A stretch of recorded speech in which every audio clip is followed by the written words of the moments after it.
Okay. This is our kitchen cabinet. We're running the water lines. So we got blue for cold, red for hot. Because instead of taking up any space inside, we went underneath with them. So these are coming up to the sink. They'll have each one have its own shut off. Like I say, blue for cold, red for hot. We'll go ahead and cut the bottoms and slide them in before I actually crimp these valves in. They're about the only thing left here to crimp in. And that's the crimping tool. Like I say, each one of these got the little copper fitting on, and you just slide that over. And you can see once that's squished down, squeezes it down, because all your fittings got like a barb on them, little bitty barb. So when that squeezes down on those barbs, that squeezes that plastic down into it. That's kind of how PEC works. And I'm traveling back there, hooking up to my original lines that we had go down and underneath in the floor, because the water heater is going to be on this side. So that's how we're hooking up to them back there. I've got the pressure test. So I'll hook it back up before I put the bottoms in these. And my water tank is actually going to be underneath. So that's what this line over here is going out. If you look down in that one dunks down underneath. So once I do my water tank, then I've already got that stub down underneath the bus. So that's kind of a quickie here. We'll run the wires. That's what this extra hole for is, because we've got wires that go underneath for our level probes, so we know how high the water is in our tank. And then we've got 2 heating pads that are going underneath there, so each one of them need its own 12 volt circuit. And then the pump's going to be down there, so there's another circuit for it. So all that'll be run through here, because it all comes down, goes back there, comes underneath, and so it's all going to run down and then drop down at the bottom. So then I'll hook up my tank down there and everything will tie in underneath. So I'll finish hooking this up back here, run the wires, and we'll do a little more video on tomorrow. As usual, Rocky's ready to take us out for a few days.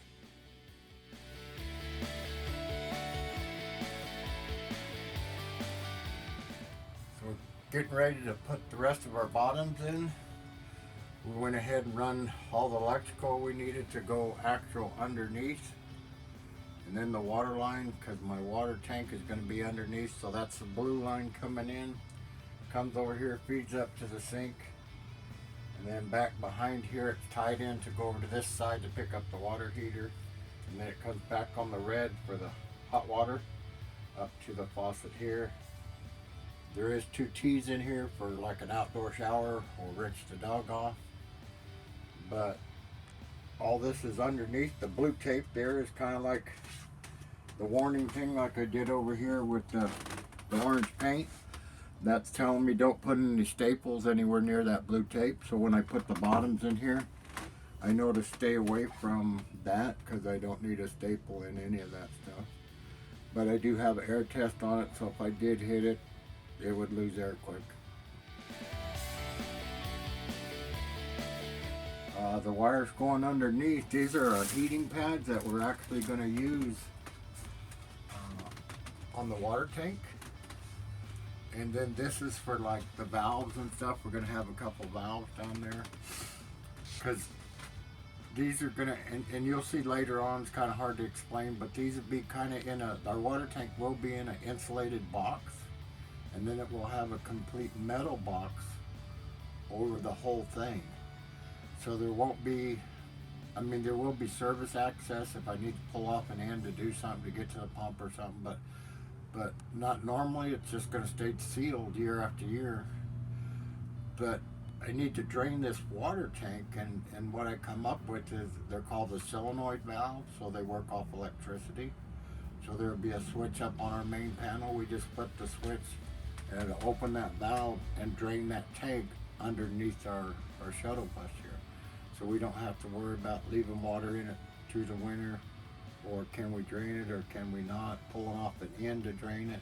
We'll just flip the switch, the valve will automatically open and it'll drain. It's kind of like, it's a safety, same with our propane tank. There'll be a sniffer in here, and there'll be one of these solenoid valves out on the propane tank underneath. So as soon as this sniffer sniffs propane, it would automatically shut the solenoid valve off back at the propane tank.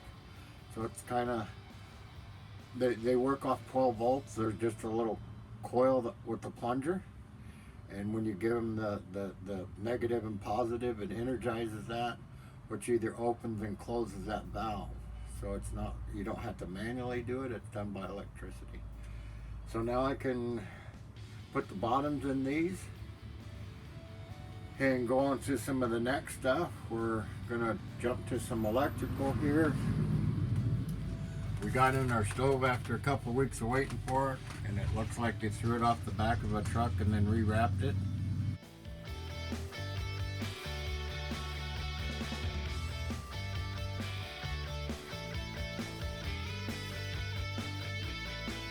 And so now we're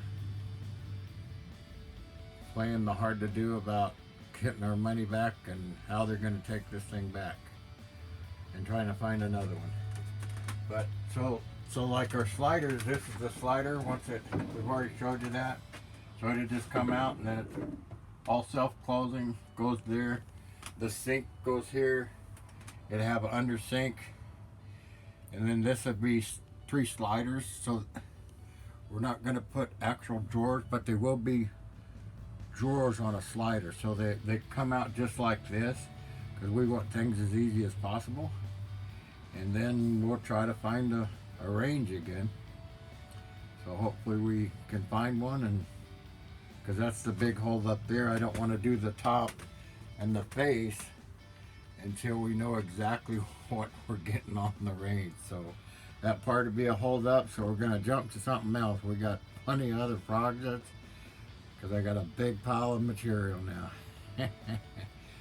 So time's getting short. It's getting sweaty out here. A hot day. Tomorrow's going to be hotter. So we got to go, and we'll catch you on the next load.